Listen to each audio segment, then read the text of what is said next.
Assalamualaikum warahmatullahi wabarakatuh. Saya Tresnani Tias Mutiar Anissa. Dalam video kali ini saya akan mendemonstrasikan kontekstualisasi manusia Indonesia. Pada topik kali ini kita mempelajari tentang identitas manusia Indonesia. Setidaknya ada 3 hal hakiki yang layak ditegaskan sebagai nilai kemanusiaan khas Indonesia, yaitu nilai Kebhinneka Tunggal Ikaan, nilai-nilai Pancasila, dan religiositas. Pancasila merupakan intisari yang merangkum nilai-nilai jiwa dan semangat yang dihidupi oleh orang-orang Indonesia yang selalu menjunjung tinggi nilai gotong royong. Dan kita ketahui bersama bahwa tujuan perumusan Pancasila adalah untuk menemukan perekat dan penyatuan hidup berbangsa bagi segala suku dan bangsa di Nusantara ini. Selanjutnya ada dasar pemikiran Ki Hajar Dewantara, terutama yang erat kaitannya dengan dunia pendidikan. Melalui pembahasan identitas manusia Indonesia, kita mengetahui bahwa keragaman adat, budaya, nilai luhur daerah, dan bahasa merupakan nilai kemanusiaan Indonesia yang menjadi identitas bangsa dan budaya Indonesia. Mengapa pendidikan itu penting? Pendidikan adalah tempat persemaian benih-benih kebudayaan dalam masyarakat. Pendidikan dapat menjadi ruang berlatih dan tumbuhnya nilai-nilai kemanusiaan yang dapat diteruskan atau diwariskan.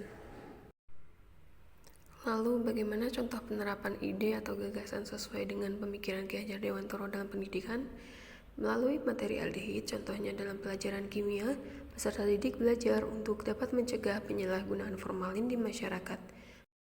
Peserta didik juga dapat menciptakan kualitas hidup yang lebih baik dan bermanfaat di masyarakat secara nyata dengan mempelajari ilmu kimia.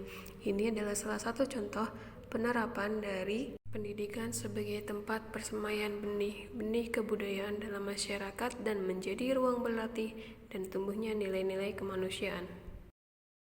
Penerapan ide Ki Hajar Dewantara juga dapat diterapkan dalam kegiatan praktikum kimia.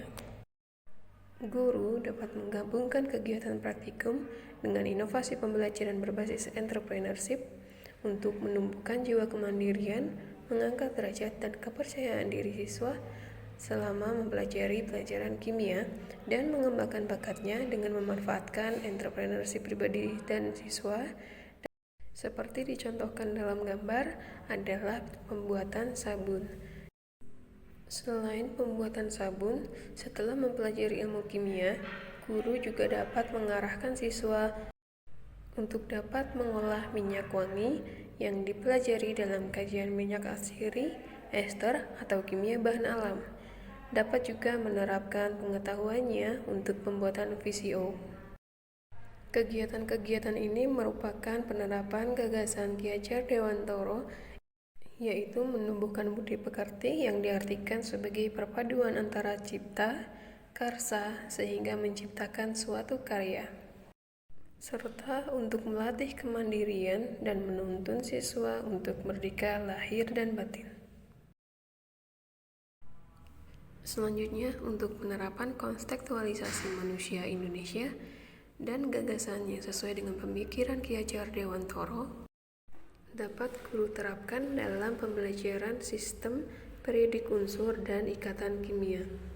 Penggambaran keberagaman yang dimiliki manusia Indonesia sesuai dengan sifat, adat, budaya masing-masing, sama seperti halnya masing-masing unsur dalam sistem periodik unsur yang memiliki sifat dan karakteristik yang berbeda. Namun, perbedaan ini tidaklah menjadi suatu alasan untuk menolak satu sama lain dan dapat berikatan dengan kuat seperti manusia Indonesia. Meskipun kita berbeda daerah, terbentang dari Sabang sampai Merauke, berasal dari suku yang berbeda, namun kita tetap bersatu dalam satu identitas yang sama, yaitu manusia Indonesia. Berikut ini saya tampilkan beberapa hasil penerapan dari ide atau gagasan terkait pemikiran Ki Hajar Dewantara secara kontekstual. Dengan memanfaatkan perkembangan teknologi dan sesuai dengan zaman siswa, Selain diajarkan untuk menumbuhkan keterampilan dan kemandirian siswa, siswa juga dapat diberikan kebebasan untuk berkreasi, mendesain dan meramu media pemasaran sebaik mungkin dengan menggunakan berbagai media yang dia kuasai. Pemanfaatan teknologi juga dilakukan di dalam kelas untuk melakukan simulasi praktikum dengan menggunakan virtual lab pada identifikasi aldehid dan keton. Berikut ini saya tayangkan tantangan yang dihadapi untuk penerapan pemikiran Ki Hajar Dewantoro sesuai dengan konteks kelas dan sekolah. Tantangan yang mungkin dihadapi dalam penerapan pembelajaran sesuai dengan kodrat zaman terkait keterampilan abad 21 dan perkembangan teknologi. Terkadang peserta didik lebih unggul daripada guru di kelas. Hal ini membuat beberapa peserta didik dapat menyepelekan materi yang diajarkan. Yang kedua, tantangan besar dalam memahami karakteristik peserta didik satu persatu.